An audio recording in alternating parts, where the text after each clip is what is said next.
আমি শুরু করে দিচ্ছি। স্টুডেন্টরা আস্তে আস্তে জয়েন করুক। হ্যাঁ, কলেজেও অন্যান্য ক্লাসও হচ্ছে এখন ইত্যাদি, মানে অন্যান্য বলতে ফিলসফি ছাড়া অন্য ক্লাসগুলো এই সময় তো হচ্ছে। আমি আস্তে আস্তে সবাই জয়েন করবে, আমি জাস্ট শুরু করে দিচ্ছি। আমরা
আমার একটু নেট ইস্যুস হচ্ছিল আসলে। Nevertheless, we are starting like very good evening to and like good afternoon and evening. It's a mixed sort of a juncture at the point of time. I welcome all my dear students, our respected speaker, sir, Dr. Bikash Mondal, West Bengal State University.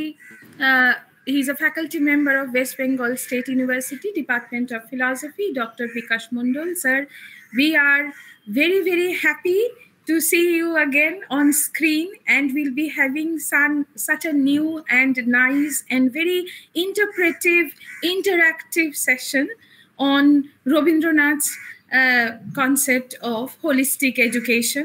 So I welcome you all, my dear students. The full team of Department of Philosophy is here.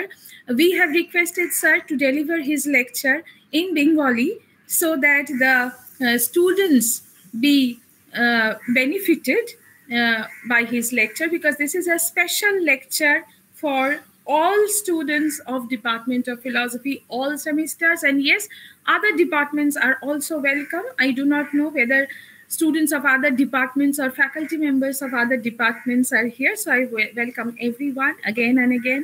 And I would just like to convey this message that our principal sir is like engaged in some other online meeting, as well as the IQAC coordinator sir is accompanying him, so we may not be having our principal sir and IQAC coordinator Dr. Subrata Ghosh, but we are very, very happy, and we heartily welcome our Teachers Council Secretary, Dr. Shubhajit Ojha, sir. So he is from Department of Botany, sir. We are just waiting for some kind words from you regarding this special lecture. So the stage is over to you, sir. The mic is over to you, sir, please. Thank you, Bhumika madam. Principal sir, respected principal sir, IQAC coordinator sir, and on behalf of all the teachers of Durgapur Government College, I welcome Bikash sir today's seminar. Actually, philosophy department organizes such a beautiful seminar, and after a few days next week also another seminar will be there. So thank you all the faculty members of philosophy department. And I would like to say for the students that you must interact with Vikas sir, because he is with us for his valuable time, and you may interact with him, so that if you have any queries regarding your philosophical views, thoughts, or anything, and on behalf of the college, I again thank you, Vikas sir. So what to you, sir? Thank you so much, Bhumika madam, and I wish very success for the today's seminar. Thank you so much. You're welcome, sir. And our students are really inspired because on every occasion, like whether it is a special lecture, whether it is a one-day state level seminar, whether it is the other committees of the college or any other department, like Dr. Shubhajit Oja sir, are very loved and dear Teachers Council Secretary, is always with us. So we teachers and we students, we are like blessed by having your presence in every such occasion. Thank you, sir. Thank you, madam. So, thank you, madam. Yeah, yes. And I would just like to share a very brief note, a bio note of Dr. Bikash Mondal. I had made it brief, but he is like a revered, scholarly person. And we are already all set to hear from him something new, something nice, something exciting on the holistic education. But prior to introducing our very honored speaker, I would just like to share a few lines, only a few lines, because I know less regarding like education. So like, see, we are all, we have been in schools, colleges, in administration, in educational institution, and with this aim of being educated. So, and there is a very misconception and a very twin sort of a meaning that if you are literate, then you are educated.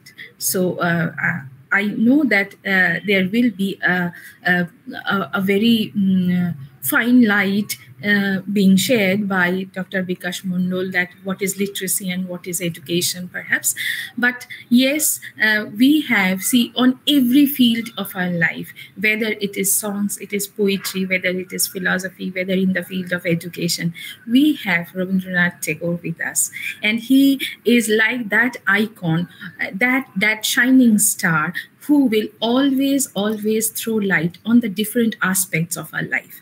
So we are like here all together, সবাই মিলে শুনবো কি না একটা holistic education কাকে বলে, কেমন education মানে কি, যথার্থ অর্থ কি, শিক্ষিত হওয়ার বা শিক্ষার যথার্থ অর্থ কি, what is the true and valid knowledge, what is the real knowledge, what is the underlying meaning of what is education at all.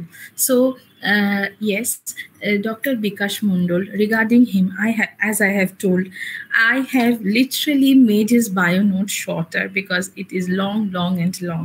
So just a few seconds.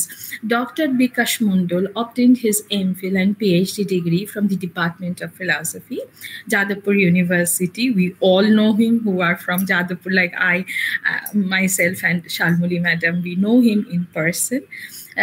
His fields of interest cover mainly social and political philosophy, educational philosophy, and philosophy of religion. He had served Darjeeling Government College and as a lecturer, and now he is teaching philosophy at the Department of Philosophy, West Bengal State University.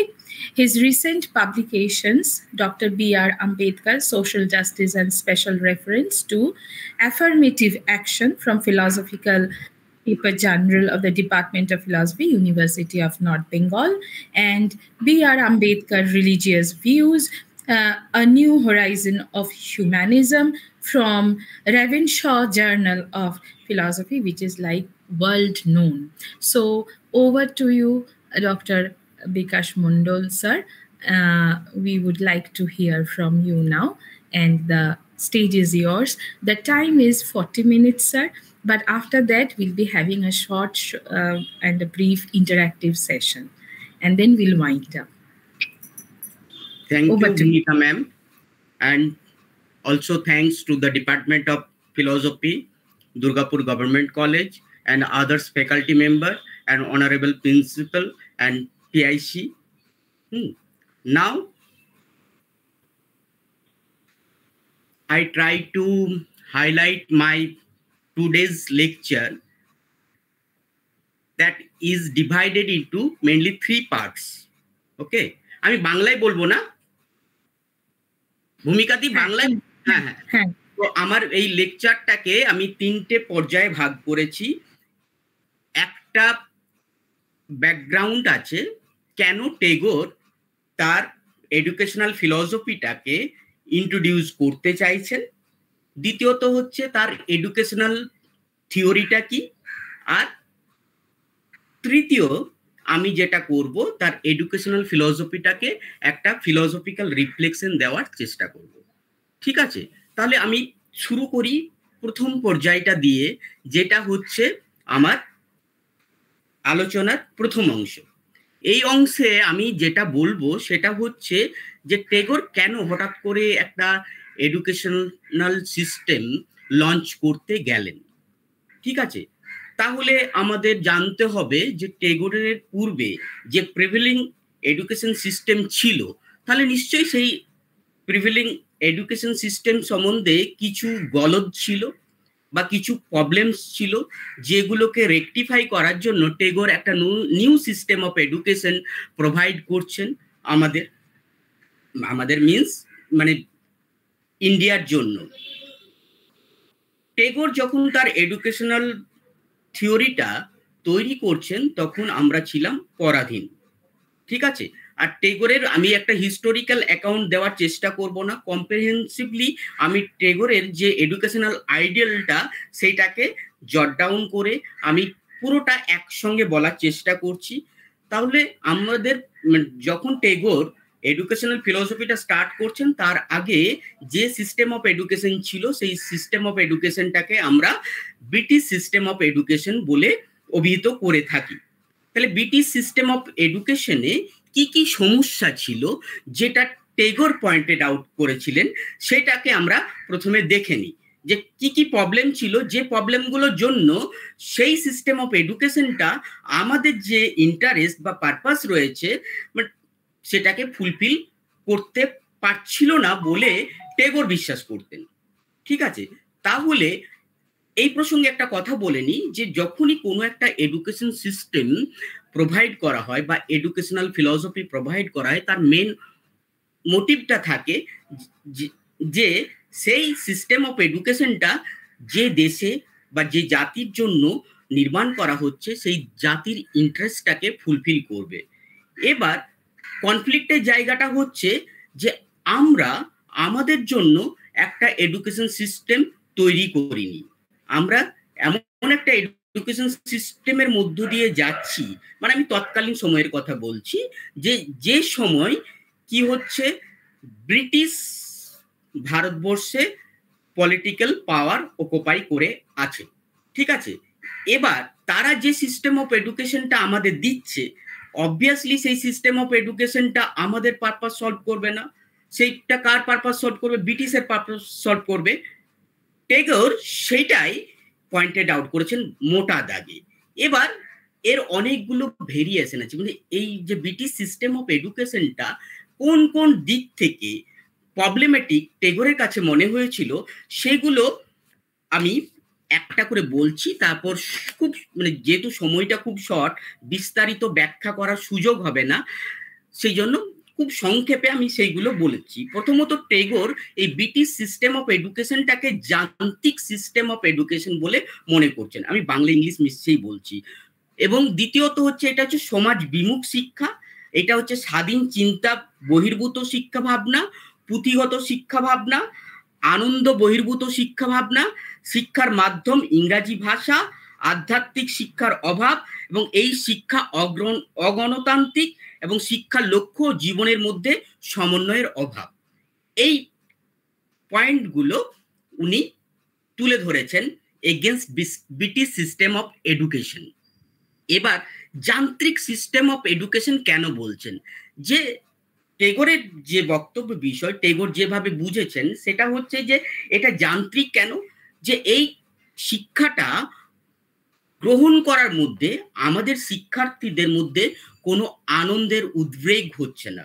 মানে আমরা এই শিক্ষাটা খুব ভালোবেসে আমরা গ্রহণ করছি না, বা এই শিক্ষাটাকে বহন করে নিয়ে যেতে পারছি না। শিক্ষার বাহন,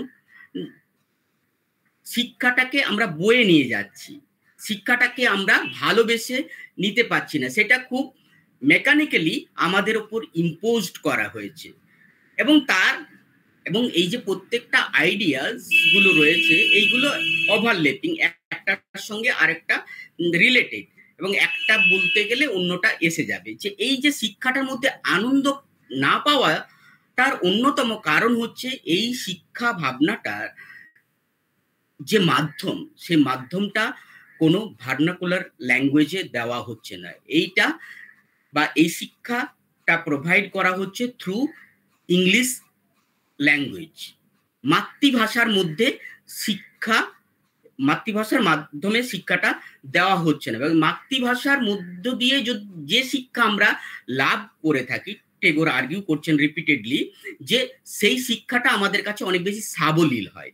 কিন্তু ব্রিটিশ শিক্ষা যেহেতু মাতৃভাষার মধ্য দিয়ে যাচ্ছে না, সেই জন্য এই শিক্ষা থেকে যে রস বা আনন্দ, সেইটাকে আমরা গ্রহণ করতে পারছি না। আর দ্বিতীয় কথা হচ্ছে যে এইখানে এই শিক্ষাটার মধ্যে আরেকটা উল্লেখযোগ্য দিক হচ্ছে যে এখানে আমাদের স্বাধীন চিন্তার অবকাশ নেই। এই জায়গাটা খুব ভাইটাল জায়গা এই কারণে যে এরা মানে ব্রিটিশরা এই শিক্ষা ভাবনাটাকে এমনভাবে ডেকোরেট করেছে যাতে করে আমরা ওদের মতো করে সমস্ত কিছুকে ভাবতে পারি, যাতে করে ওদের পারপাসটা সলভ হয়। এবং মেকলে মিনিটসে একটা কথা আছে 1935 সালে, উনি বলছেন যে আমি মানে ভারতবর্ষের পিপলদের ধর্মান্তরিতকরণ করার কোনো দরকার নেই, কারণ আমি আমার শিক্ষা ব্যবস্থার মধ্য দিয়ে তাদেরকে, তারা ইন্ডিয়ান হবে ঠিকই, কিন্তু তার আচার আচরণে, তার টেস্টে সে একজন ব্রিটিশ হবে। মানে এই যে মেকলের যে এই কথাটা রিফ্লেক্টেড হয় তাদের সিস্টেম অফ এডুকেশনের মধ্য দিয়ে, এবং তারা সেই সিস্টেম অফ এডুকেশনটাকে এমনভাবে ডেকোরেট করেছে যে এখানে আমরা আমাদের মতো করে ভাবতে পারছি না, বা বিষয়গুলোকে আমরা আমাদের মতো করে গ্রহণ করতে পারছি না। এবং এই শিক্ষাটা বেসিক্যালি অগণতান্ত্রিক টেগোরের মত অনুযায়ী, কারণ এই শিক্ষাটাকে সকলের জন্য উন্মুক্ত করা হয়নি। কিছু মুষ্টিমেয় মানুষের জন্য এই শিক্ষাটাকে ডেকোরেট করা হয়েছিল বা তুলে ধরা হয়েছিল, কারণ তাদের যেটুকু উদ্দেশ্য ছিল, মানে তাদের যেটুকু অফিসিয়াল দরকার, গভর্নমেন্ট অফিসিয়াল দরকার, সেটুকু ক্যারানি তৈরি করার, টেগোরের ভাষায় ক্যারানি তৈরি করার শিক্ষা ব্যবস্থা। এবং এই শিক্ষা ব্যবস্থাটা হচ্ছে পুঁথিগত, কারণ বুক সর্বস্ব শিক্ষা, এখানে কোনো প্র্যাকটিক্যাল নলেজের কোনো সুযোগ নেই এই শিক্ষার মধ্যে। এবং এই শিক্ষাটা থেকে যে আউটপুট আমরা পাচ্ছি, সেই আউটপুটটা আমাদের জীবনের ক্ষেত্রে খুব বেশি কার্যকরী ভূমিকা পালন করতে পারছে না। এবং সর্বোপরি যেটা মূল জায়গা, সেই জায়গাটা হচ্ছে স্পিরিচুয়াল এডুকেশন। এবং স্পিরিচুয়াল এডুকেশনটা ভারতের একটা নিজস্ব ব্যাপার এই কারণেই যে স্পিরিচুয়াল টিচিং এর কথাটা আমরা যে সময় ধরে বলে আসছি, পরবর্তীকালে ওয়েস্টার্ন ফিলোসফাররা অ্যাডপ্ট করেছেন, আমাদের থেকে নিয়েছেন এই কারণে। এবং এই যে ব্রিটিশ শিক্ষা এই স্পিরিচুয়াল এডুকেশনটাকে তাদের যে শিক্ষা ভাবনা, সেই শিক্ষা ভাবনা থেকে বাইপাস করে দিয়েছে, সেপারেট করে দিয়েছে, এবং স্পিরিচুয়াল এডুকেশনের কোনো সুযোগ ব্রিটিশ সিস্টেম অফ এডুকেশনের নেই। এবং এই কারণে রবীন্দ্রনাথ কি করছেন যে এই পয়েন্টগুলোকেই তার শিক্ষা ভাবনার মধ্য দিয়ে প্রতিফলিত করতে চাইছেন, এবং এমনভাবে শিক্ষাটা তত্ত্বটাকে নির্মাণ করছেন, যাতে এই সমস্ত জিনিসগুলো আমরা কি করতে পারি, পূরণ করতে পারি। এই যে শর্তগুলো আমি নেগেটিভলি এখানে স্টেট করেছি, সেই শর্তগুলো যাতে এখানে ফুলফিল হয়, মানে যে জিনিসগুলো, যে বিষয়গুলো ব্রিটিশ শিক্ষা ব্যবস্থাতে ল্যাক ছিল, সেইগুলোকে আমরা এখানে তুলে ধরতে পারি বা সেইগুলোকে আমরা পূরণ করতে পারি। তাহলে এইটা গেল মোটা দাগে যে কেন ব্রিটিশ সিস্টেম অফ এডুকেশনটাকে টেগোর ভালো চোখে দেখেননি, বা ব্রিটিশ সিস্টেম অফ এডুকেশন কেন আমাদের জন্য মানে হেল্পফুল নয়, বা আমাদের জন্য ব্রিটিশ শিক্ষা ব্যবস্থা আমাদের পারপাস সলভ করে না, ব্রিটিশদের পারপাস সলভ করে। তার একটা অন্যতম কারণ হচ্ছে যে শহরে মধ্যবিত্ত শ্রেণীকেই শিক্ষিত করা হয়েছিল, শহরে বাবু বলা হতো, এবং তারা কি করত, তারা ব্রিটিশ সরকারের কেরানি ছিল, এবং তাদের অফিসিয়াল, এবং তারা ভারতীয় ভাষা জানতো, এবং তাদের মধ্যে মেলবন্ধন করা তাদের পক্ষে সহজ হতো, মানে তাদের যেটুকু দরকার তারা সেইটুকু করতো।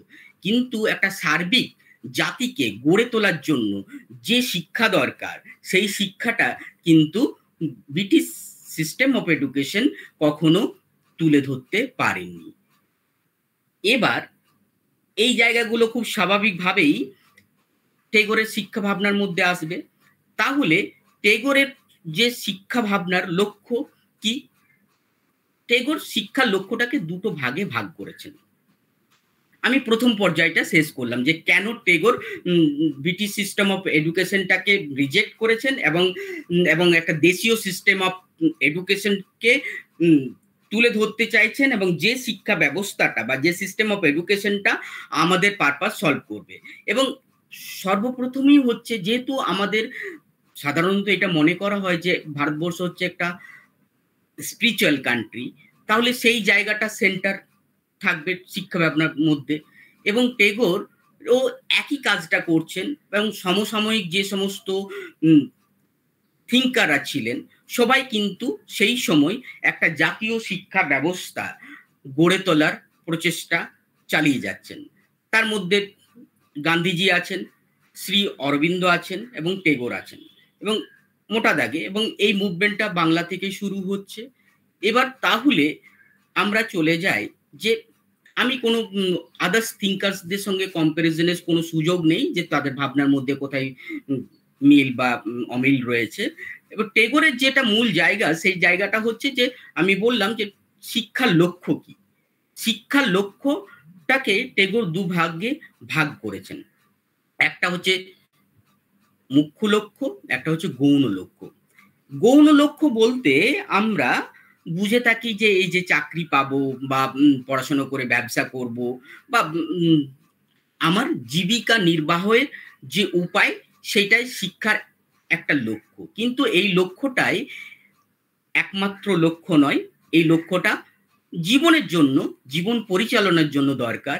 কিন্তু শিক্ষার অপর একটা বৃহৎ লক্ষ্য আছে, যে লক্ষ্যটাকে টেগোর মুখ্য লক্ষ্য বলছেন। এই মুখ্য লক্ষ্যের সঙ্গে জীবনের লক্ষ্যের কোনো পার্থক্য উনি করেননি। মানে তার মানে কি দাঁড়ালো, যে শিক্ষার লক্ষ্য এবং জীবনের লক্ষ্য টেগোরের কাছে এক এবং অভিন্ন। এবার স্বাভাবিকভাবে প্রশ্ন উঠবে যে শিক্ষার লক্ষ্যই বা কি, বা জীবনের লক্ষ্যই বা কি? শিক্ষার লক্ষ্য এবং জীবনের লক্ষ্য হচ্ছে যে পূর্ণতাকে উপলব্ধি করা, যেটা ভূমিকা ম্যাডাম বলছেন যে একটা হোলিস্টিক এডুকেশন। এবং এই পূর্ণতাকে রিয়েলাইজ করতে গেলে আমাকে কিছু মিনস বা উপায় অবলম্বন করতে হবে। এই যে মিনস আমাকে অবলম্বন করতে হবে, এই মিনসটা বেসিক্যালি টেগোর ইন্ডিয়ান ট্রেডিশন থেকেই নিয়েছেন। খুব সাটেল একটা পার্থক্য করলেও করা যেতে পারে, কিন্তু মোটা দাগে এই যে ওই যে লক্ষ্যে পূর্ণতার দিকে এগিয়ে যাওয়া, যে ডেভেলপমেন্ট টুয়ার্ডস দ্য আলটিমেট, এই যে ডেভেলপমেন্টটার জন্য যে মিনস বা পন্থা, সেই পন্থাটা হচ্ছে ভারতীয় পন্থা। সেইটা কি? Self purification.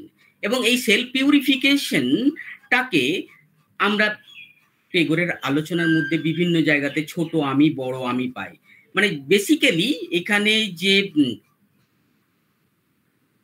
সেলফলেসের কথা বলা হচ্ছে, আমাদের যে ইগোয়েস্টিক নেচার রয়েছে সেই ইগোয়েস্টিক নেচার থেকে বেরিয়ে এসে একটা অল্টারিস্টিক ভিউ নিজেদের মধ্যে অ্যাডাপ্ট করার কথা বলা হচ্ছে। কিন্তু এখানে শেষ নয়, কারণ অল্টারিস্টিক ভিউটা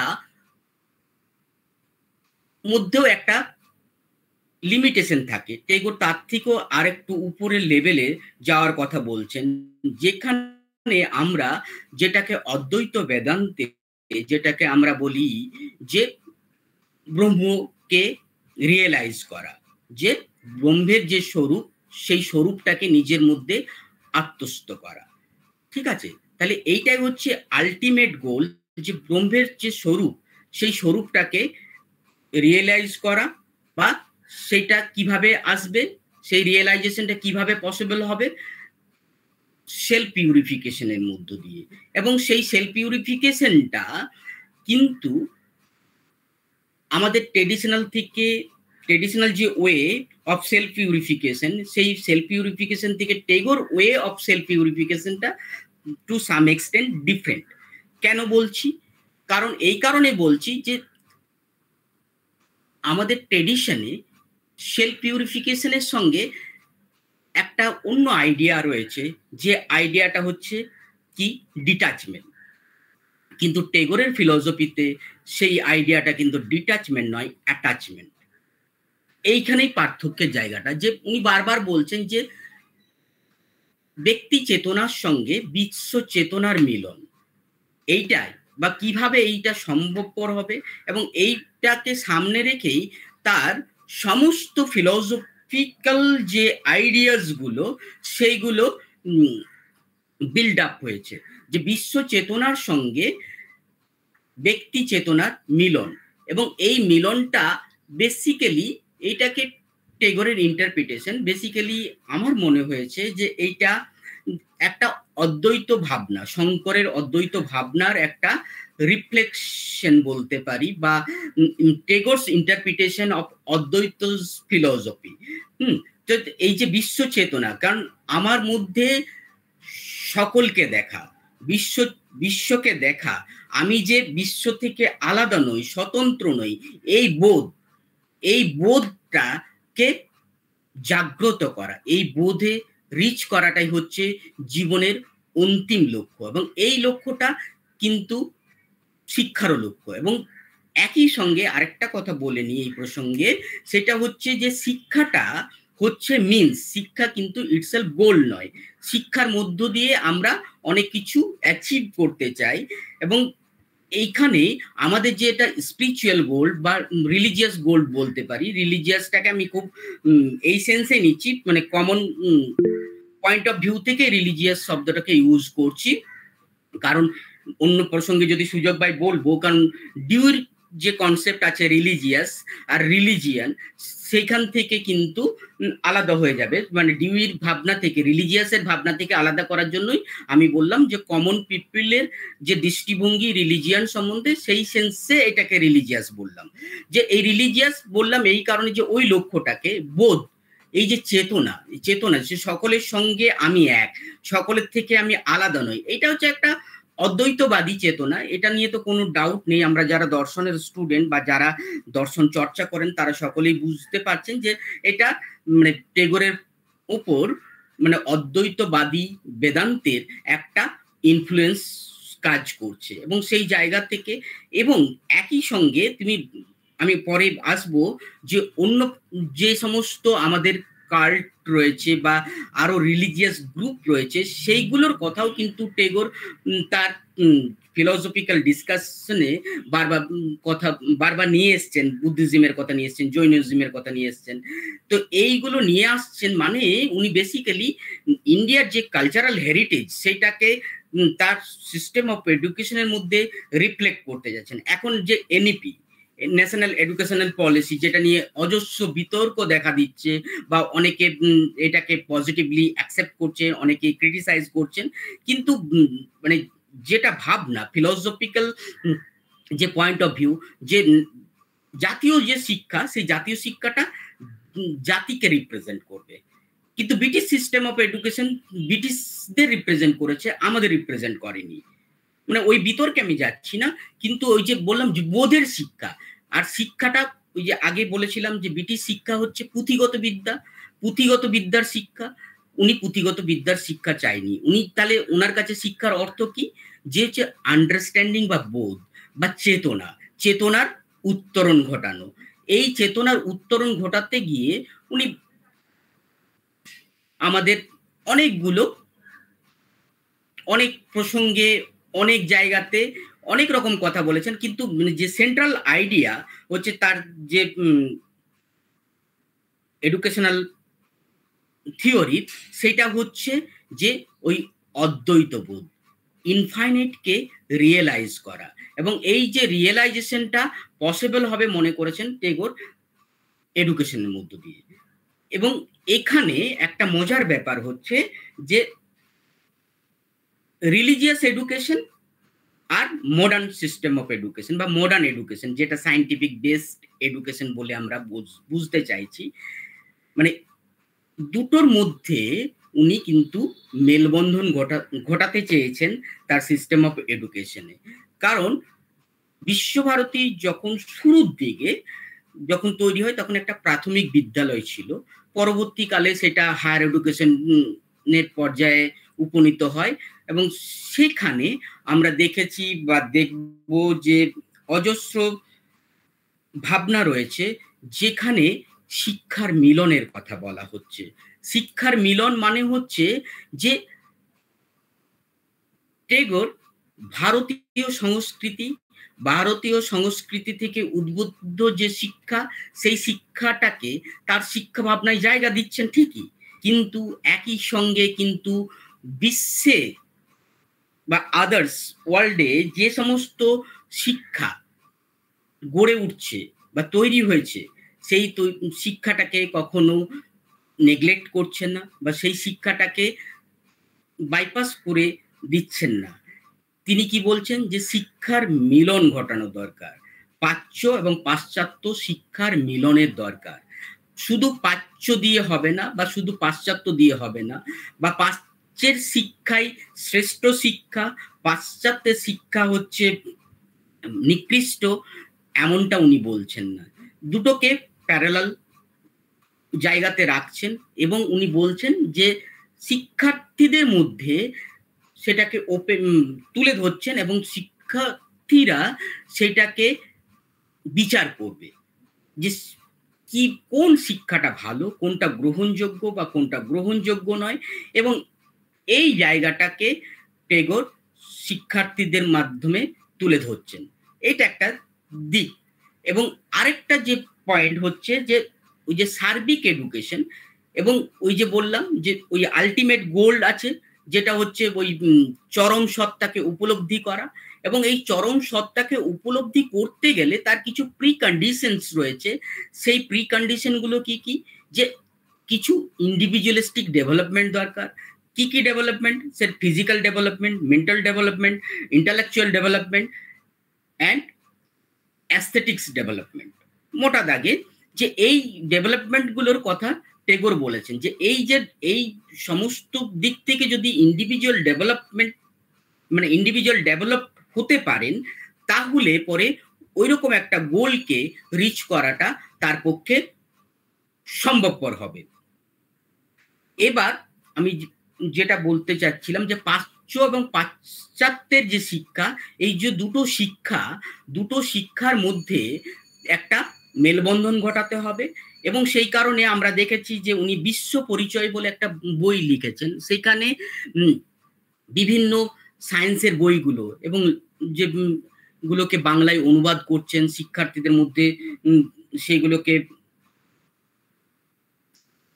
প্রচার করছেন, এবং যে বাংলা ভাষার মাধ্যমে যে সায়েন্টিফিক এডুকেশন দেওয়া যায়, তার মানে কি, যে তার মানেটা হচ্ছে এটাই যে তিনি শুধুমাত্র যে ট্রেডিশনাল এডুকেশন, যেটার বেসড হচ্ছে রিলিজিয়াস এডুকেশন, সেটার মধ্যেই নিজেকে রেস্ট্রিক্ট করছেন না, বরং তিনি রিলিজিয়াস এডুকেশনের যে ভিত্তি, তার উপরে সায়েন্টিফিক এডুকেশনটাও যে নেসেসারি, সেটাকেও উনি রিয়েলাইজ করেছেন, এবং দুটোর দুটোর মধ্যে সুষ্ঠু মেলবন্ধনের মধ্য দিয়ে একটা এডুকেশন সিস্টেম আমাদের কাছে উনি তুলে ধরছেন।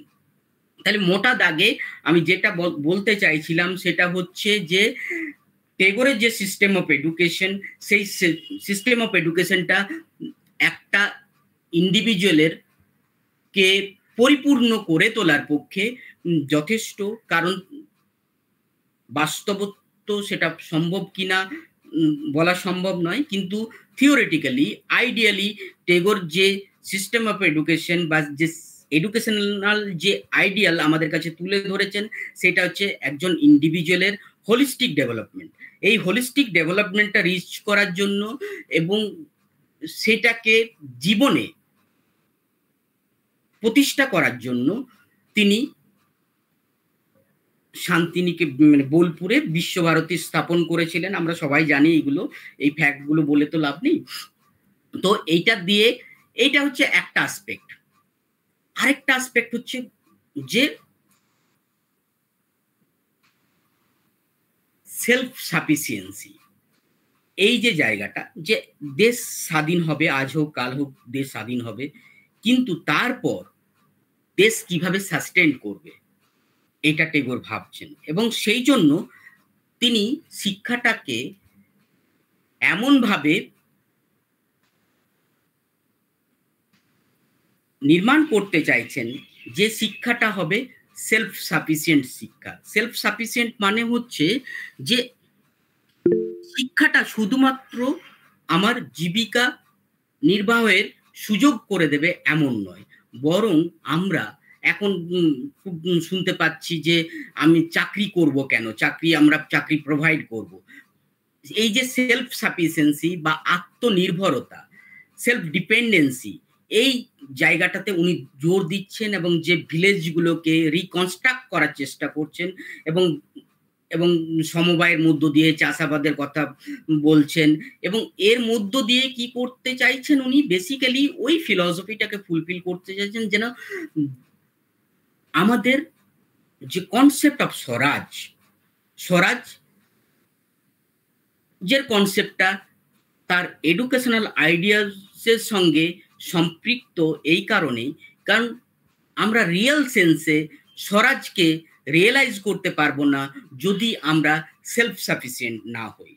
সেলফ সাফিসিয়েন্ট হতে গেলে আমাদের কি করতে হবে, আমাদের সমস্ত কিছুকে নিজে নিজে করতে হবে। নিজে নিজে করতে হওয়ার মানে কি, যে আমরা অন্যের প্রতি ডিপেন্ডেন্ট হব না, এবং ডিপেন্ডেন্ট না হওয়ার মানে এটা নয় যে অন্যের ওপর আমরা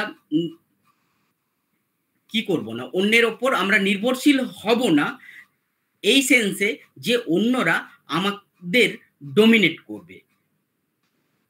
কি থাকবে সেখানে ডিপেন্ডেন্সি থাকবে, কিন্তু সেই ডিপেন্ডেন্সিটা হবে ইন্টারডিপেন্ডেন্সি, যে তুমি ওপর থেকে সমস্ত কিছু আমার উপর চাপিয়ে দেবে, তুমি সুপিরিয়র আমি ইনফিরিয়র, এই যে ভাবনাটা টেগোর নস্যাৎ করে দিয়েছেন। যে তুমি যদি কিছু দিতে পারো আমিও কিছু দেব, বা আমি তোমার কাছ থেকে কিছু নিতে পারি, তোমার প্রযুক্তি নেব, তোমার সায়েন্স নেব, কিন্তু আমার আধ্যাত্মবাদ সেটাকে কিন্তু তোমাকে নিতে হবে বা তোমাকে দেব, কারণ এইটাতে আমি মানে স্ট্রং, তুমি সায়েন্স এবং টেকনোলজিতে স্ট্রং। সায়েন্স অ্যান্ড টেকনোলজিটা আমার নিতে কোনো অসুবিধা নেই, কিন্তু আমার আধ্যাত্মবাদকেও আমি তোমাকে দিতে পারি, আমারও দেওয়ার কিছু আছে, শুধু আমি যে একদম খুব নিকৃষ্ট ভারতীয় এমনটা কিন্তু নয়। যে এই যে দুটোর মধ্যে সুষ্ঠু মেলবন্ধন করা হবে এবং সেটা তার শিক্ষা ভাবনায় থাকছে। তো একইভাবে খুব মানে যে স্বরাজের কনসেপ্ট বলছিলাম, এবং স্বরাজের কনসেপ্টটা তো কিছুই নয়, স্বরাজের কনসেপ্ট হচ্ছে ডেমোক্রেসির কনসেপ্ট। এবং এই যে ডেমোক্রেসি মডার্ন ওয়ার্ল্ডের যেটা খুব মানে সাউন্ড শব্দ ডেমোক্রেসি, এই ডেমোক্রেসিটার মানে কি? ডেমোক্রেসিটার মানে হচ্ছে পার্টিসিপেশন, সকলের পার্টিসিপেশন। তাহলে শিক্ষা ক্ষেত্রে এমন বাতাবরণ তৈরি করতে হবে যেখানে সকলে পার্টিসিপেট করতে পারে এবং শিক্ষাটাকে সকলে গ্রহণ করতে পারে, এবং সকলে গ্রহণ করতে পারে কোন সেন্সে গ্রহণ করতে পারে?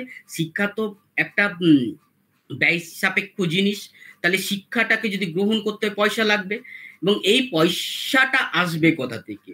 এটা রাষ্ট্রপক্ষে সবে সবে দেশ স্বাধীন হবে, তখন তার আর্থিক সামর্থ্য থাকবে না। তাহলে শিক্ষাটাকে এমনভাবে নির্মাণ করতে হবে, গান্ধীজিও বারবার বলেছেন যে শিক্ষাটাকে নিজেরা আমরা যদি এমনভাবে শিক্ষাটাকে করতে পারি যে শিক্ষার সঙ্গে সঙ্গে কিছুটা পরিমাণ উপার্জন যদি করে নিতে পারি, তাহলে আমরা আমাদের শিক্ষাটাকে কন্টিনিউ করতে পারবো। এবং এইভাবেই এই কন্টিনিউ করতে পারাটা দুটো পারপাস সলভ করবে। একটা হচ্ছে তার শিক্ষাটাকে বয়ে নিয়ে যাওয়ার জন্য সহায়তা করবে, আরেকটা হচ্ছে শিক্ষান্তে বা শিক্ষার শেষে আমাকে সেলফ সাফিসিয়েন্ট করবে। আমি অন্যের ওপর মুখাপেক্ষী হয়ে থাকবো না, বা আমার জীবিকার জন্য আমি কোনো সংস্থায় চাকরির জন্য আমাকে ইন্টারভিউ দিতে হবে না, আমি নিজেই নিজেরটা ম্যানেজ করতে পারবো। ঠিক আছে, তাহলে এই হলো মোটামুটি একটা থিওরিটিক্যাল আসপেক্ট, একটা হচ্ছে প্র্যাকটিক্যাল আসপেক্ট। আচ্ছা, তাহলে মোটা দাগে এইটা হচ্ছে টেগোরের শিক্ষা ভাবনার একটা ওভারঅল আইডিয়া। এবার আমি টেগোরের যে শিক্ষা ভাবনাটাকে ভূমিকা দিয়ে সময় পাবো? হ্যাঁ হ্যাঁ হ্যাঁ হ্যাঁ 49 তো আমরা মোটামুটি আরো 5-7 মিনিট আছে আমাদের হাতে। আচ্ছা, তাহলে আমি আরেকটু সংক্ষেপে বলে নিই যে এবার একটু আমি ফিলোসফিক্যাল জায়গাতে যাই। সেটা হচ্ছে যে এই যে টেগোরের এডুকেশনাল ফিলোসফি, এই এডুকেশনাল ফিলোসফিতে তাকে আমরা কিভাবে দেখতে পারি, এইটাকে মোটা দাগে আমরা কালচারাল ডিটারমিনিজম বলতে পারি। এটা একটা ফিলোসফিক্যাল ইস্যু, যেটাকে কালচারাল ডিটারমিনিজম বলা যায় কিনা, এবং যদি কালচারাল ডিটারমিনিজম বলে অভিহিত করে থাকি বা টেগোরকে কালচারাল ডিটারমিনিস্ট বলতে পারি কিনা, যদি বলতে পারি তাহলে পরে যে সমস্যাটা হবে, তাহলে মডার্ন যারা এডুকেশনালিস্ট তারা ফ্রিডম অফ চাইল্ডের কথা বলছে, যে শিক্ষার সঙ্গে আমার ফ্রিডম দরকার, শিক্ষার্থীর ওপর আমাকে উপর থেকে কিছু চাপিয়ে দেওয়া যাবে না, শিক্ষার্থী নিজেই সেটা নির্মাণ করবে। তাহলে আমরা একটু সংক্ষেপে বলি যে কালচারাল ডিটারমিনিজম বলতে আমরা বুঝে থাকি যেটা, সেটা হচ্ছে যে আমরা যাই করে থাকি না কেন সেটা কালচারালি ডিটারমাইন্ড হয়। কালচারালি ডিটারমাইন্ড হয় কোন সেন্সে? যে আমরা বুঝতেই পারি না যে সেটা আমাদের উপর কিভাবে প্রভাব বিস্তার করছে, এবং সেইখানে একটা রিলিজিয়াস বা রিলিজিয়ানের ইনফ্লুয়েন্স থাকে। যে রিলিজিয়াস ইনফ্লুয়েন্স থাকে বলতে আমার সংস্কৃতি আমার কাছে যেটা প্রত্যাশা করে, বা আমার নেশন বা আমার জাতি আমার কাছে যেটা প্রত্যাশা করে, আমি সেইভাবে নিজেকে গড়ে তুলি, বা আমার নেশন বা জাতির জন্য যেটা প্রয়োজনীয় আমার শিক্ষা ব্যবস্থাটা সেইভাবেই নির্মাণ করা হয়ে থাকে। এবার আমরা দেখব যে টেগোর কি সত্যিই সেইভাবে তার শিক্ষা ভাবনাটাকে ডেকোরেট করেছেন, বা সেইভাবেই কি তার শিক্ষার যে আদর্শ সেটাকে তুলে ধরেছেন। আমরা বলতে পারি, এই প্রশ্নটার উত্তরে আমরা এটাই বলতে পারি যে টেগোরকে টু সাম এক্সটেন্ট কালচারাল ডিটারমিনিস্ট বলা যায়, কারণ টেগোর যে ইন্ডিয়ান যে ভ্যালু সিস্টেম, সেই ভ্যালু সিস্টেমটা থেকে বেরিয়ে গিয়ে নতুন কোনো ভ্যালু সিস্টেম বা আইডিয়াল অ্যাডাপ্ট করেননি তার এডুকেশনাল ফিলোসফিতে, এবং এটা কাম্যও নয়। যে দেশে যে শিক্ষা ব্যবস্থা নির্মিত হচ্ছে সেই দেশের কালচার আর সংস্কৃতি সেই শিক্ষা ব্যবস্থার উপর প্রভাব ফেলবে বা থাকবে, তার প্রভাব থাকবে, এটা হচ্ছে স্বাভাবিক। এবং একই কাজটা অপর দেশের যারা শিক্ষাবিদ বা তারা যে কাজটা করে থাকে সেই কাজটাই কিন্তু টেগোর করেছেন। তাহলে কি টেগোরকে আমরা কালচারাল ডিটারমিনিস্ট বলবো? কিন্তু প্রথমে বললাম যে ফুললি আমরা বলতে পারবো না। কালচারাল ডিটারমিনিজম মানে যে সমস্তটাই, এবং তার মধ্যে একটা রিজিডনেস থাকবে যে অন্যকে অ্যাকসেপ্ট করার, বা অন্যকে অ্যাকসেপ্ট না করার। তাহলে টেগোরের এডুকেশনাল ফিলসফিতে আমরা এতক্ষণ যে আলোচনা হলো, যেখানে দেখলাম যে টেগোর কিন্তু বিশ্বকে জায়গা দিয়েছেন তার যে এডুকেশনাল ফিলসফি সেখানে, এবং আমরা দেখেছি বিশ্বভারতীতে গোটা বিশ্বকে আমন্ত্রণ জানানো হয়েছে, এবং ওখানে পার্সোনাল কন্ট্যাক্টের মাধ্যমে একটা ইন্ডিভিজুয়াল আরেকটা ইন্ডিভিজুয়ালের সঙ্গে তাদের কালচার শেয়ার করছে, তাদের যে সমস্ত সোশ্যাল বিহেভিয়ার রয়েছে সেগুলো শেয়ার করছে। এর মধ্য দিয়ে কি হচ্ছে যে একটা আদান প্রদান হচ্ছে। তাহলে আমরা বলতে পারবো না যে টেগোর শুধুমাত্র তার কালচারাল যে বেসিস, সেই বেসিসটাকেই খুব রিজিডলি ধরে রেখেছেন। সেই সেন্সে কিন্তু আমি তাকে কালচারাল ডিটারমিনিস্ট ফুল ফ্লেজেডে বলতে পারবো না, কিন্তু আমি তাকে কিছুটা পরিমাণ কালচারাল ডিটারমিনিস্ট বলতে পারি, কারণ তার যে এডুকেশনাল ফিলসফির যে ভিত্তি, সেই ভিত্তিটা কিন্তু ইন্ডিয়ান কালচার এবং হেরিটেজের উপরেই দাঁড়িয়ে আছে। কিন্তু অন্যকে জায়গা দেওয়া হয়েছে, সেইখানে দেওয়া মানে যে অন্যকে দেব না বা অন্যের শিক্ষাটাকে গ্রহণ করব না, সেই রিজিডনেসটা কিন্তু টেগোরের মধ্যে আমরা দেখতে পাচ্ছি না। এই সেন্সে একটা গেল। আরেকটা যে ডাইমেনশন সেটা হচ্ছে ফ্রিডমের জায়গা। যে ফ্রিডম কি, যদি কালচারাল ডিটারমিনিজমকে যদি স্বীকার করা হয় তাহলে ইন্ডিভিজুয়াল যে ফ্রিডমের জায়গাটা হ্যাম্পার হয়। খুব স্বাভাবিকভাবেই আমরা ফ্রিডমের যে নোশন, সেই নোশনটাকে মোটা দাগে দুটো ভাগে বুঝে থাকি, একটা নেগেটিভ ফ্রিডম, একটা হচ্ছে পজিটিভ ফ্রিডম। নেগেটিভ ফ্রিডম হচ্ছে বাইরের দিক থেকে আমার উপরে কিছু বাধা সৃষ্টি করা, আমি যেটা করতে চাইছি সেটা করতে না পারা। তাহলে আমরা কি সত্যি কি স্টুডেন্টদের সেরকম কি কিছু ইম্পোজ করছি? কিছু কি অব্লিগেশন তাদের কাছে থাকছে? আমার এডুকেশনাল থিওরি কি এরকম কোনো অব্লিগেশন তাদের দিচ্ছে যে তোমাকে এর গণ্ডির মধ্যেই যেতে হবে, বা তাদের কি আমি অ্যাবসলিউট ফ্রিডম দিচ্ছি? এই প্রশ্নগুলো ফিলোসফিক্যাল প্রশ্ন, এডুকেশনাল ফিলোসফির প্রশ্ন। তাহলে টেগোরের যখন আমরা ফিলোসফিটাতে দেখছি, এডুকেশনাল ফিলোসফিটাতে কনসেন্ট্রেট করছি, তখন দেখতে পাচ্ছি যে কি, যে এখানে ফ্রিডমের একটা জায়গা রয়েছে, এবং এই ফ্রিডমটা কিন্তু ওই কালচারাল ডিটারমিনিজমের ভেতরে। তার বাইরে গিয়ে এই প্রসঙ্গে আমি ডিউইর কথা বলি। John Dewey American philosopher, pragmatic philosopher, আমরা সবাই জানি যারা ফিলসফি পড়ি। তাহলে উনি যে প্র্যাগম্যাটিজম করছেন সেখানে কিন্তু টেগোরের থেকে একটা ভিন্ন ধর্মী কথাবার্তা সেখানে রয়েছে। ডিউইও কিন্তু ফুলনেসের কথা বলছে। টেগোর যেটাকে ইনফাইনাইটকে রিয়েলাইজ করা বা বিশ্ব চেতনার সঙ্গে নিজেকে একাত্ম হওয়ার কথা বলছে।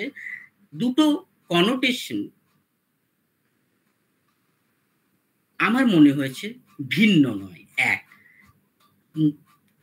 এই সেন্সে যে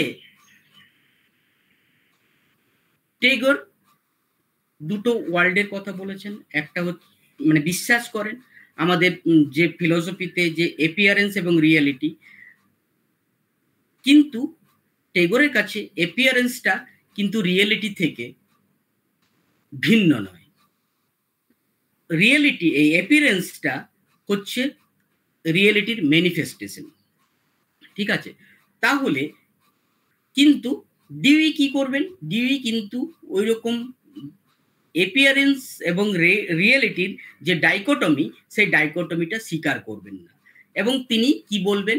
যে প্রোগ্রেসের কথা বলবেন, এবং উনি মনে করবেন কি, যে স্কুল হচ্ছে একটা চিপ এজেন্সি, এবং through school we try to develop our children as a responsible citizen for future.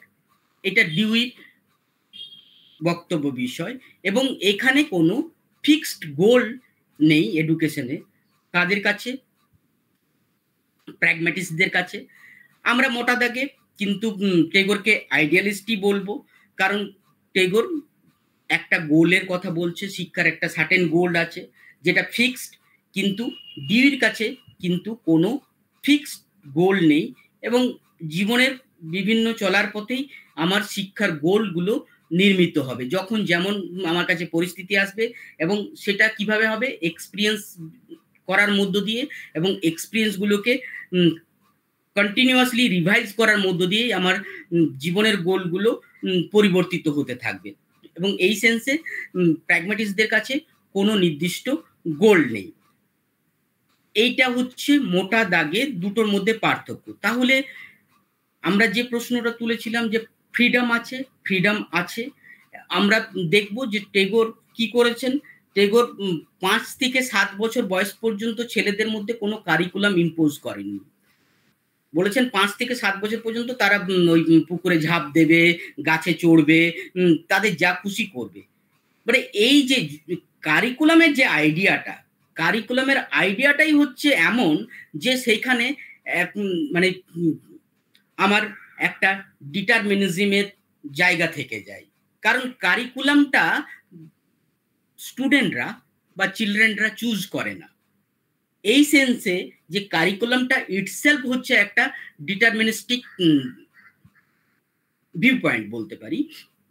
তো টেগোর কিন্তু শুরুর দিকে কি করেনি, মানে প্রাইমারি এডুকেশনের যে বয়সটা পুরোটা না হলেও পার্সিয়ালি, যে সেই সময়টাতে কি হচ্ছে, সেই সময়টাতে উনি ছেলে মেয়েদের খেলতে দিচ্ছে, খেলার মধ্য দিয়ে জীবনের যে আনন্দ বা যে আমরা শৈশবের কথা বলি, সেই সময়টাতে 5 থেকে 7 বছর পর্যন্ত কোনো পাঠ্যপুস্তক দেওয়ার পক্ষপাতী উনি ছিলেন না। তার মানে এখানে একটা ফ্রিডম রয়েছে, এবং এখানে ওই যে আমি বলেছিলাম নেগেটিভ ফ্রিডম এবং পজিটিভ ফ্রিডম, এখানে কিন্তু নেগেটিভ ফ্রিডম যে সেন্সে আমরা নেগেটিভ ফ্রিডমকে বুঝি, অব্লিগেশন, কনস্ট্যান্ট, তো এই সেন্সে কিন্তু স্টুডেন্টদের প্রতি টেগোরের কোনো অব্লিগেশন থাকছে না। পরবর্তীকালে আবার যখন টেগোর যখন কারিকুলাম প্রোভাইড করছে, যে ভারতীয় ইতিহাস, ভারতীয় ভূগোল, ভারতীয় মিউজিক, ড্যান্স, এই সমস্ত জিনিসগুলোকে কারিকুলাম হিসেবে দেওয়া হচ্ছে, সেইখানে কি হচ্ছে, সেইগুলোর মধ্যে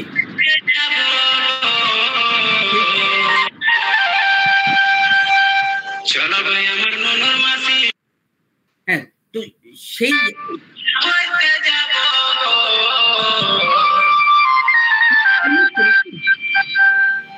কে এখানে তুমি মিউট করো please, you mute yourself.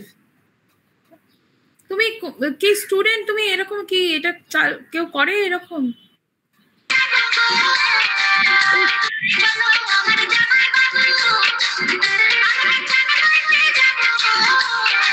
Oh my God! আচ্ছা, ঠিক আছে, হয়েছে। তো এই জায়গাতে যে ফ্রিডমের কথা বলছিলাম, যে এখানে নেগেটিভ ফ্রিডম সেই অর্থে থাকছে না, মানে যে সেন্সে নেগেটিভ ফ্রিডমকে বুঝে থাকি আমরা, আর পজিটিভ ফ্রিডম হচ্ছে আমার বাইরে থেকে নয়, সেটা হচ্ছে ভেতর থেকে। সেই ফ্রিডমের জায়গাটাও কিন্তু টেগোরের এডুকেশনাল ফিলসফিতে আমরা পাচ্ছি, যখন কনস্ট্রাক্ট করছেন উনি। কি বলছেন, ওই যে আমি সেলফ সাফিসিয়েন্সির কথা বললাম, যে নিজেকে কন্ট্রোল করা, নিজেকে আপলিফট করার, সেই জায়গাটাও কিন্তু তার শিক্ষা ভাবনার মধ্যে রয়েছে। এবং এই ভাবনাটার সঙ্গে, এই ফ্রিডমের ভাবনার সঙ্গে কিন্তু ডেমোক্রেসির ভাবনাটাও কিন্তু অতপ্রতভাবে জড়িত। কিভাবে জড়িত? কারণ সেলফ সাফিসিয়েন্ট না হলে পরে স্বরাজের যে আইডিয়াটা সেটা ফুলফিল হবে না। নিজেকে নিজেই চালনা করা, self controlling is a aspect of positive freedom. তাহলে পজিটিভ ফ্রিডমের যে অ্যাসপেক্টটা, সেই অ্যাসপেক্টটাও কিন্তু টেগোরের মধ্যে দেখতে পাচ্ছি।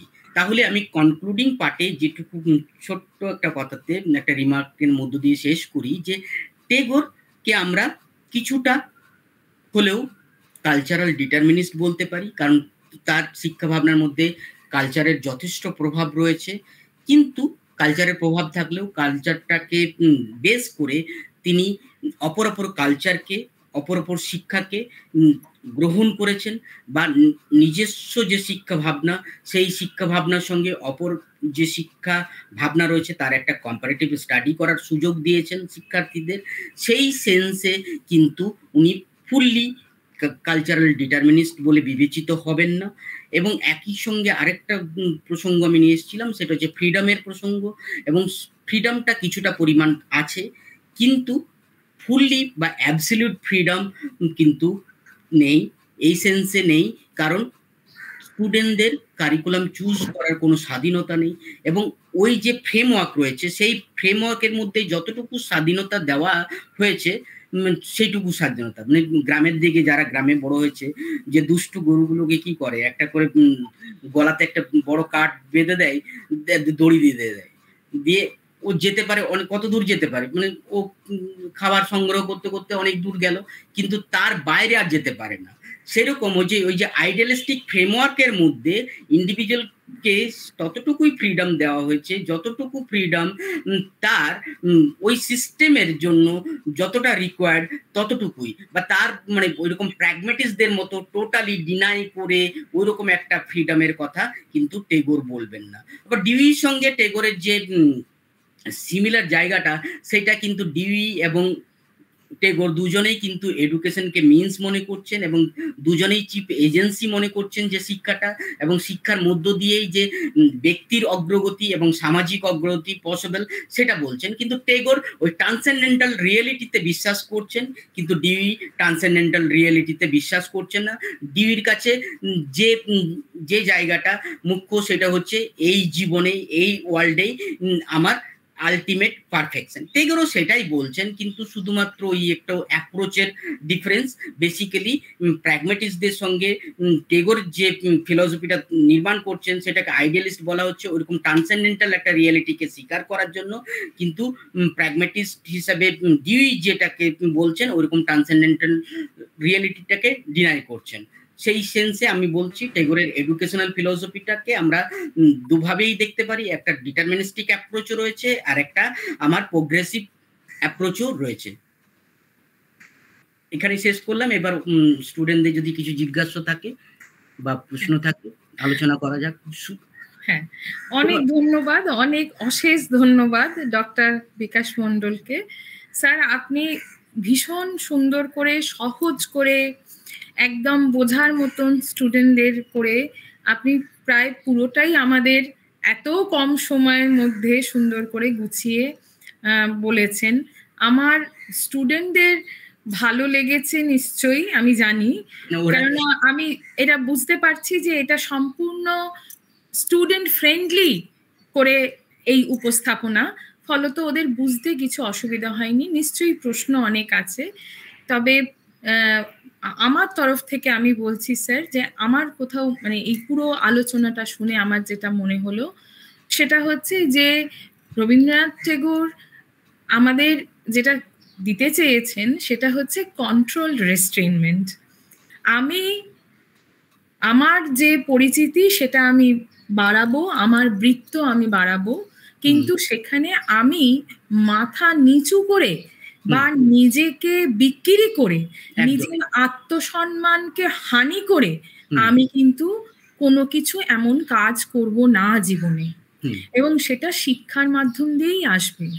এখানে যতটা প্রয়োজন তিনি ততটা খোলামেলা জায়গা রেখেছেন, যেটা এখনকার যে পড়াশোনার কারেন্ট এডুকেশনাল স্ট্রাকচারের মধ্যে দিয়ে একাডেমিক্সে আমরা অনেকটাই মিস করছি। কারণ এখানে ছোট বাচ্চাদের মোটেও তাদের কোনো ধরনের স্বাধীনতা নেই, বরঞ্চ উপরন্ত অনেক চাপ আছে। কিন্তু কলেজ স্টুডেন্ট রেলিভেন্ট যদি আমাদের বলতে হয়, তাহলে এটা ভীষণ রেলিভেন্ট। হ্যাঁ, এটা ইট ইজ ভেরি রেলিভেন্ট। আমরা সবাই এখানে যারা ছাত্রছাত্রীরা আছো তারা পরিষ্কার বুঝতে পেরেছো যে আমরা কিন্তু এই জায়গাটা স্যার এত পরিষ্কার করে সুন্দর করে, মানে এই কয়েকটা লাইন আমার একদম কানে ভাসছে এক্ষুনি এই উপস্থাপনা থেকে, যে আমারও কিছু দেওয়ার আছে, আমি শুধু নেব, আমি নিকৃষ্ট নই আর কি। একদম, আমি শুধু হাত পেতে নিচ্ছি, তার জন্য আমি ছোট আমাকে ছোট মনে করা হবে এরকমটা নয়। কেননা আমরাও এরকম অনেক জায়গায় দেখি যে পরিচিতির মাধ্যম দিয়েও একটা লেভেল পর্যন্ত লোকে অ্যালাউ করছে, তারপরে কোথাও একটা দাঁড়ি টেনে দেয় এবং কোথাও একটা তোমার শ্রেণী সে আঙুল দেখিয়ে, চোখে আঙুল দেখিয়ে প্রায় বুঝিয়ে দেয় যে you are limited to this level. কিন্তু একটা জিনিস খুব common, whether it is Rabindranath Tagore, whether it is any contemporary Indian thinkers, oriental thinkers যারা eastern side of the world thinks in a very altruistic manner, in a very humanistic manner, যে আমি কিন্তু মানুষকে সবার উপরে রাখবো, হ্যাঁ, বা দেশবোধ, ন্যাশনালিজম, এইটাকে আমি সবার উপরে রাখবো। এখানে কোনো স্বার্থপরতা, কোনো ছোট গণ্ডি, কোনো নিম্নবৃত্ত কোনো মানসিকতা, সেগুলোকে এনারা সবাই মিলে খণ্ডন করছেন। আমি এটা কৃষ্ণমূর্তির লেখাতেও বহুবার পেয়েছি। আজ আপনার কথা শুনে সত্যি আমার মনে হলো যে হ্যাঁ, আমরা রবীন্দ্রনাথ ঠাকুরের যে এই যে অমূল্য রতনগুলো, এইগুলো তো আমরা শুনতে পাই না, এগুলো তো অতটা ভালো করে সবসময় কারিকুলামের মধ্যে, সিলেবাসের মধ্যে হয় আর কি, সময়ের অভাবে শোনা যায় না। ফলে তোমার ভীষণ ভালো লেগেছে স্যার আপনার পুরো মানে লেকচার। আমি এবার I open the floor for discussion. ছেলেমেয়েরা অলরেডি মানে আমি দেখতে পাচ্ছি শেষ মুহূর্তেও লোকে জয়েন করছে, আমার ভীষণ ভালো লাগলো। তোমরা যাদের প্রশ্ন আছে ভিডিও অন করবে খুব কম সময়ের জন্য, যদি সম্ভব, নেটের যদি প্রবলেম হয় ভিডিও না করতে পারো, কিন্তু নিজের নাম এবং সেমিস্টার ইত্যাদি বলে, নাম এবং সেমিস্টার, হ্যাঁ, এইটা অনার্সে আছো নাকি যাই হোক, তুমি এটা বলে তোমরা প্রশ্নটা করো। আমাদের কিন্তু অলরেডি 5:10 বাজে, হয়তো সময়টা আমাদের পার হয়ে গেছে, স্টিল তোমরা করো। হ্যাঁ, করতে পারে, কোনো অসুবিধা নেই, ঠিক আছে। হ্যাঁ বলো। নমস্কার। হ্যাঁ বলো। নমস্কার স্যার, আমি শাস্ত্রী সোরেন। স্যার, আমি দর্শন বিভাগের অনার্সের ছাত্রী। স্যার, আমার একটা প্রশ্ন ছিল যে শিক্ষার সর্বোচ্চ লক্ষ্য কি আধ্যাত্মিক চেতনায়? হ্যাঁ, মানে টেগোর সেই রকমই ভেবেছেন, কারণ আমাদের দেশে যেটা বড় মূলধন সেটা হচ্ছে স্পিরিচুয়ালিটি। এই স্পিরিচুয়ালিটিটাকে আমরা বিভিন্নভাবে বুঝতে পারি, এবং স্পিরিচুয়ালিটি মানেই যে তার মধ্যে একটা রিলিজিয়াস ফ্লেভার থাকবে এমনটা সব সময় নয়। এবং এই যে মানে কি, যে ওই ছোট আমি আর বড় আমি, মানে আমার মধ্যে যে পরতা রয়েছে সেটাকে জাগ্রত করা। একটা দেখো, এখন সোশ্যাল মিডিয়ায় খুব একটা বাচ্চা ছেলের, আমার জেলারই ছবি দেখাচ্ছে, যে তাকে জিজ্ঞেস করা হচ্ছে যে তুমি বড় হয়ে কি হতে চাও, বলে আমি বোবা হতে চাই। কেন বোবা হতে চাও? কারণ আমি তো, তাহলে তো তোমায় সবাই ঠকিয়ে দেবে। বলছেন সবাই ঠকালো, আমি তো কাউকে ঠকাবো না। এই যে এটা বেরিয়েছে, ফেসবুকে দেখা যাচ্ছে খুব। তো এই যে ব্যাপারটা সেটা হচ্ছে স্পিরিচুয়ালিটি মানে হচ্ছে যে তোমার মধ্যে যে ডিভিনিটি রয়েছে, তোমার মধ্যে যে দেবত্ব রয়েছে, এই ডিভিনিটি দেবত্ব যে যাই বলি না কেন, এটা তো খুব অ্যাবস্ট্রাক্ট একটা নোশন। এই ডিভিনিটিকে আমরা বুঝবো কি করে? আমার মধ্যে যে সমস্ত পজিটিভ ভ্যালুজ রয়েছে সেই ভ্যালুজগুলোকে জাগ্রত করা, তার মধ্যে কি, এবং সেইটাকে একটা আলটিমেট লেভেলে নিয়ে যাওয়া। তার মধ্যে ধরো কিনশিপ হতে পারে, ফ্র্যাটারনিটি হতে পারে, পরার্থপরতা হতে পারে, লাভ হতে পারে, অহিংসা হতে পারে। এই যে সমস্ত ভ্যালুসগুলো রয়েছে নিজেদের মধ্যে এবং প্রত্যেক হিউম্যান বিইং এর মধ্যে রয়েছে, সেটাকে জাগ্রত করা। আর আলটিমেটলি এটা জাগ্রত করলে কি হবে, ইন্ডিভিজুয়াল নিজে ভালো থাকবে এবং তার পারিপার্শ্বিক যে সমস্ত মানুষ রয়েছে তাদের ভালো রাখবে, বা মোটা দাগে বা বড় পরিসরে আমি বলতে পারি সমাজ বা দেশ এবং গোটা বিশ্বকে ভালো রাখবে। প্রত্যেকটা ইন্ডিভিজুয়াল যদি খুব সদ্গুণের অধিকারী হয়, তাহলে আমাদের জীবনযাত্রার মধ্যে যত কনফ্লিক্ট রয়েছে সেই কনফ্লিক্টগুলো কি আর সত্যি থাকবে? আমাদের মধ্যে যদি স্বার্থের দ্বন্দ্ব না থাকে, কনফ্লিক্ট অফ ইন্টারেস্টটা যদি না থাকে, আমরা যদি সেটাকে ওভারকাম করতে পারি, তাহলে তো আমাদের মধ্যে কোনো বিরোধ থাকবে না। একটা মানে রাম রাজ্য তৈরি হবে গান্ধীজির ভাষাতে, মানে ন্যায়ের রাজ্য তৈরি হবে। আমি কি বোঝাতে পারলাম তোমাকে? হ্যাঁ স্যার। বলো, পরে কে বলছো? পরের জন। হ্যালো। হ্যাঁ স্যার, আমি বৃষ্টি ঘোষ, আমি দর্শন বিভাগের অনার্সের ছাত্রী। তো আমার প্রশ্ন হচ্ছে, পরম সত্তাকে কি অনুভব করা অর্থকে কি ঈশ্বর অনুভব করা বোঝায়? অবভিয়াসলি তাই। ঈশ্বর অনুভব করা মানে আমরা যখন ধরো রিলিজিয়াস ফ্রেমওয়ার্কে তৈরি করবো, ঈশ্বরটা একটা তো ইমাজিনেশন, হ্যাঁ, একটা কল্পনা, একটা মানে ঈশ্বর মানে যে ওই আইডিয়াটাকে একটা পার্সনিফিকেশন করে আমরা শ্রীকৃষ্ণ, তারপর ধরো বুদ্ধ, এদেরকে আমরা ওরকম একটা পিকচারাইজেশন করেছি। কিন্তু এই যে ঈশ্বর লাভ করা মানে হচ্ছে, কিন্তু আমি যেভাবে বুঝি যে অজস্র সৎ গুণের সমাহার ঘটানো নিজের মধ্যে। এবং ঈশ্বরকে আমরা কিভাবে দেখি, যে সে হচ্ছে সবকিছু পারে, সর্বশক্তিমান, সর্বজ্ঞ, ঠিক আছে, এবং আমার বিপদের ত্রাতা, তিনি হচ্ছেন সৃষ্টিকর্তা। এইগুলোই তো basic features of the concept of god. ঈশ্বরকে লাভ করা মানে হচ্ছে ওই সৎ গুণগুলোকে ডেভেলপ করা। ঈশ্বর মানে কোনো একজন ব্যক্তি যে তাকে আমি পেয়ে গেলাম।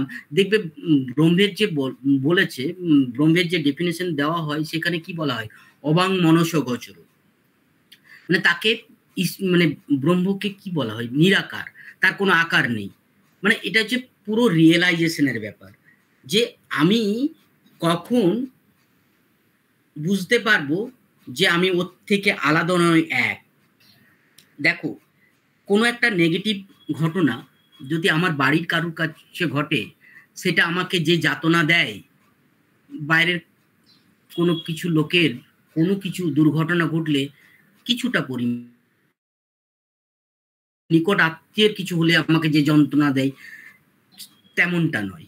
তার মানে কি, আমার যে সেলফ, সেই সেলফটাকে কিন্তু ওই জায়গাতে এক্সটেন্ড করতে পারিনি। কিন্তু পৃথিবীতে এমন মানুষ আছেন যে ভারতবর্ষের দারিদ্র দেখে, তারপর অনাহার দেখে, দুর্ভিক্ষ দেখে সে কাঁদছে, সে কষ্ট পাচ্ছে, করতে পেরেছে। তার যে ইন্ডিভিজুয়াল যে চেতনা, সেই চেতনাটাকে কিন্তু অনেকটা নিয়ে যেতে পেরেছে, এবং সে তার সঙ্গে একাত্ম হতে পারছে বলেই তো আমার সেই কষ্টটা রিয়েলাইজ হচ্ছে। আমার যে কষ্ট, সেটা আমাকে ব্যথা দিচ্ছে কখন, যখন আমি সেটাকে রিয়েলাইজ করছি। কিন্তু সবার তো সেটা হচ্ছে না। কিন্তু এগুলো কিছু মানুষ, কম মানুষই পারেন, যারা মহামানব তারাই পারে, বা তাকে তুমি ঈশ্বর বলতে পারো। গৌতম বুদ্ধ, মোহাম্মদ, যিশু, এরা তো মানুষের জন্য কাজ করে গেছেন। মানুষ, এবং এদের মানে এই সমস্ত পার্সোনালিটিস গুলোকে পরবর্তীকালে মানুষই ভগবান বানিয়ে দিয়েছেন। বৃষ্টি বা শাসকি, একবার তোমরা একটুখানি ভিডিওটা অন করবে, একবার ভিডিওটা অন করো। হ্যাঁ, 1 মিনিট। শাসকি, একবার ভিডিওটা অন করো প্লিজ। শাসকি, শুনতে পাচ্ছ? ওদের প্রবলেম আছে। ঠিক আছে, পরের কে বলছো? স্যার আমার একটা কোশ্চেন আছে। বলো। স্যার বলছি যে আমরা তো সসীম সত্তা, তাহলে অসীম সত্তাকে বুঝতে হলে আমাদের এই সসীম মন দিয়ে কি সেটা সম্ভব হয়, নাকি তার জন্য অসীম মনও দরকার? না, বলছি তার জন্য তো ট্রেনিং দরকার। সেই জন্য তো মানে ধরো, অনামিকা একটু ভিডিওটা অন করো প্লিজ। রিলিজিয়ান, যে সমস্ত রিলিজিয়াস টিচিং গুলো আমাদের দেওয়া হয়, সেখানে কিন্তু কি করা হয়, আমাদের ওই ট্রেনিংটাই দেওয়া হয় কিভাবে তুমি তোমার ন্যারো সেলফ থেকে একটা ওয়াইডার সেলফে তুমি নিজেকে উত্তরণ ঘটাতে পারবে। তার জন্য তোমাকে প্র্যাকটিস ট্রেনিং এর মধ্যে যেতে হবে। তার জন্য স্পিরিচুয়াল গুরু দরকার। কারণ আমি তো পারবো না, কারণ আমার মধ্যে লোভ আছে, হিংসা আছে, কিন্তু এইগুলো তো আমরা গ্র্যাজুয়ালি তো, আমার ছোটবেলাতে যে যত লোভ ছিল হয়তো এতটা লোভ নেই, কিন্তু হতে পারে।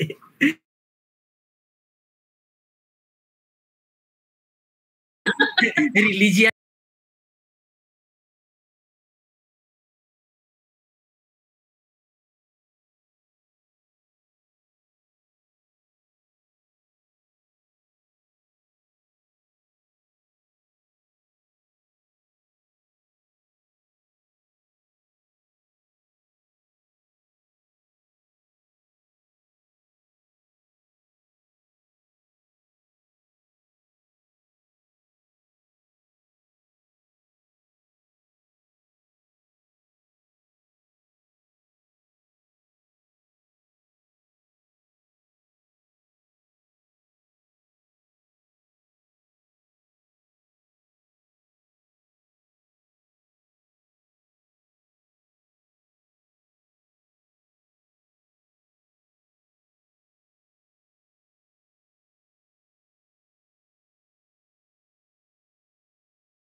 কারোর গলা পেলাম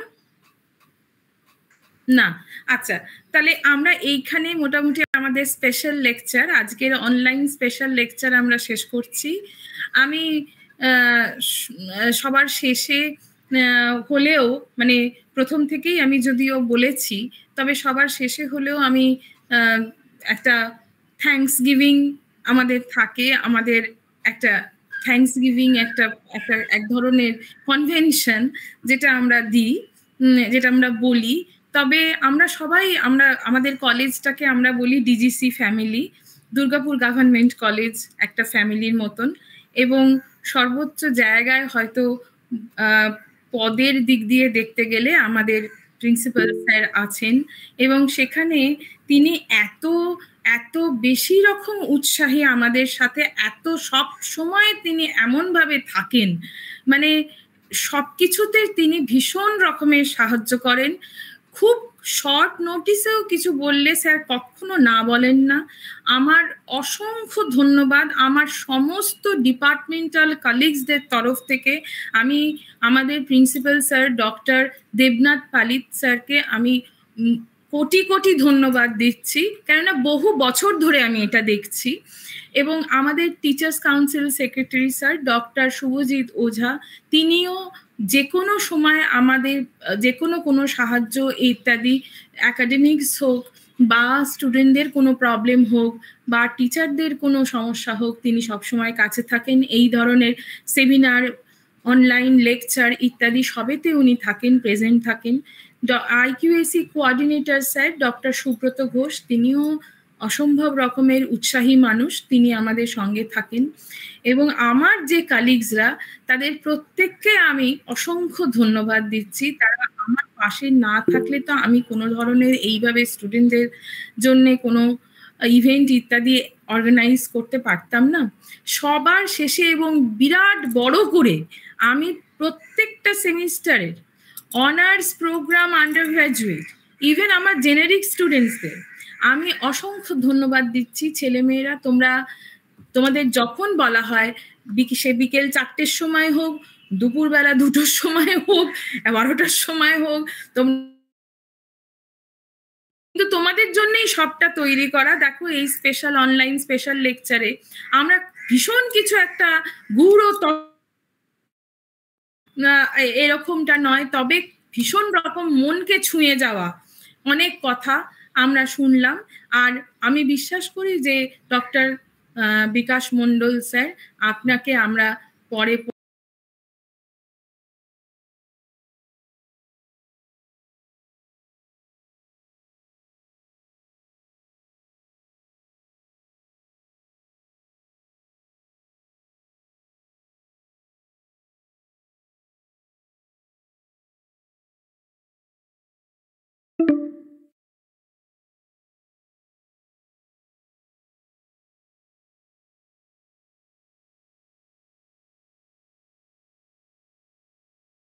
অনলাইন স্পেশাল লেকচার শেষ করলাম। ঠিক আছে। ছেলে মেয়েদের বলছি, তোমাদের ফিডব্যাক লিংক একটা দেওয়া হবে, সেটা কিছুদিন পরে, মানে কিছুদিন বলতে এই সপ্তাহের শেষের দিকে আমরা শেয়ার করব। যে এই সপ্তাহে যেহেতু 3টে আমাদের ইভেন্ট আছে, হ্যাঁ, আজকে একটা আছে, আর 9 তারিখে, পরের সপ্তাহে আছে, সরি, ওটা 9 তারিখে, এবং 5 তারিখে একটা টপার স্টক আছে। সবাই কিন্তু টপার স্টকে থাকবে।